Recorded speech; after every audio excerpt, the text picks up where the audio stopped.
Okay, page number 3. Looks like you guys can see it. Okay, scale factor is 4. What are the dimensions? We're going to follow that same original times scale factor equals new. Okay, original was 12 centimeters, scale factor is 4. That'll give us our new dimensions. Same with this side, 16 times 4 will give us our new. 12 times 4 is 48, and 16 times 4 is 64. Okay, same thing over here.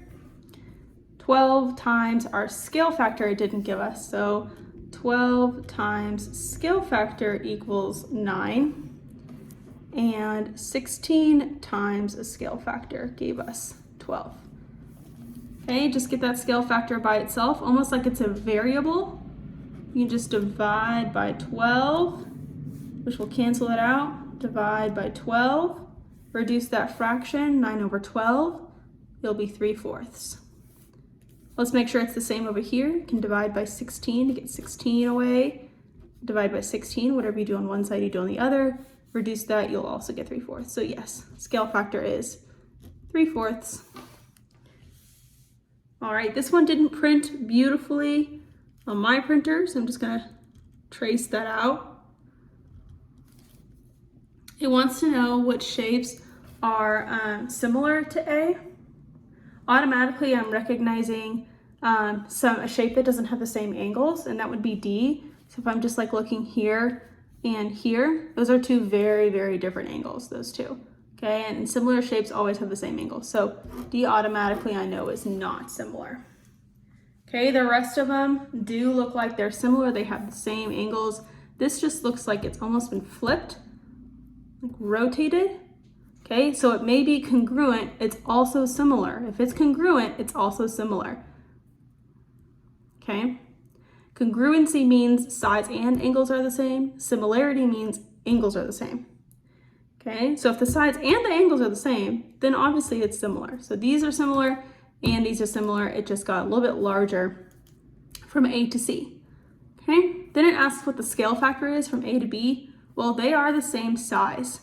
Same exact size, it just looks like this has been rotated. If they're the same size, nothing has changed. Does anybody know the scale factor? Nothing has changed. So if this side was 6 and this side was 6, what did I multiply to get from here to here? Multiply by 1. So the scale factor is 1. Okay? So even if nothing changes, it's the same shape, it does have a scale factor. It's 1. Okay, here we go. Find the missing side Z. So I have to find scale factor first. Okay, find scale factor. So these are two numbers that I know that can give me a fraction, which can help me give a scale factor. So I go new over old. So 6 over 15. Reduce that down, divide everything by 3, 2/5. That is my scale factor. Now I can just multiply 2/5 by 10, it'll give me Z. So 10 times 2/5. It's 20 over 5. That reduces down to 4. Okay. Looking over here. X is the thing we need to find. Let's find the scale factor first. I'm seeing some decimals over there.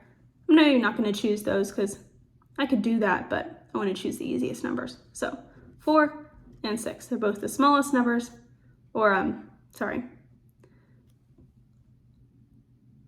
they are corresponding. So if we look, they're in the same position over here. Sorry, brain fart. Okay, new over old. So 4 over 6. 2/3. That's how I reduced it. Scale factor is 2/3. I can even check with 5 over 7.5. I can divide everything by 2.5 and I'll get 2/3. So scale factor is 2/3. Okay, so all I need to do is multiply 4.5 times 2/3 equals X. Now I have decimals and fractions. We just gotta pick one. I'm gonna pick fractions. You should always work in fractions when you can. Okay, so this is 4.5. 4.5 as a fraction is 4.5. But I wanna make that into an improper fraction because it'd be really easy to times with 2/3. Okay, 4.5 in an improper fraction is 9/2 times scale factor equals, multiply straight across, 18/6. That reduced is a very pretty number. It is 3. Nice and easy. So x equals 3. Okay. All right, last one on this page.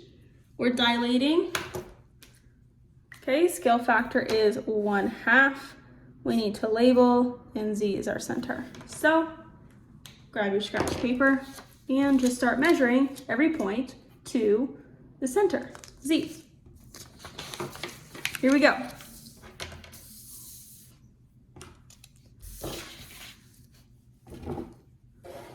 Okay, just making sure you guys can see. Yep.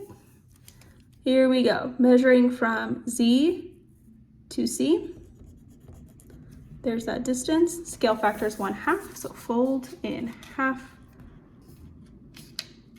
That crease makes the half mark. Measure that back up, and it'll give me half. There is c prime. Okay, here's z to a. Fold that in half. Okay, that crease will measure as half right there. All right, there's a prime. D to z. Here we go. Right there. Fold in half. Okay. And there's our halfway point. I'm gonna match them back up.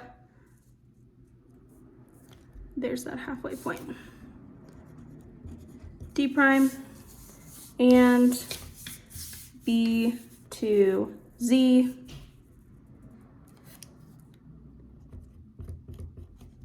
Here we go.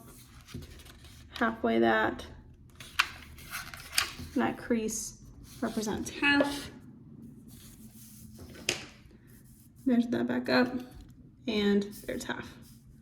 Cool. Use a straight edge to make your lines.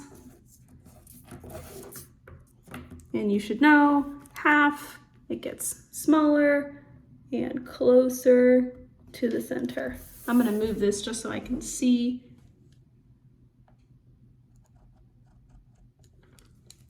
I'm making very poor lines here. Gotta be nice and precise. There we go. And we need to label everything. Perfect. There you go. That is how we dilated. All right, on to the last page.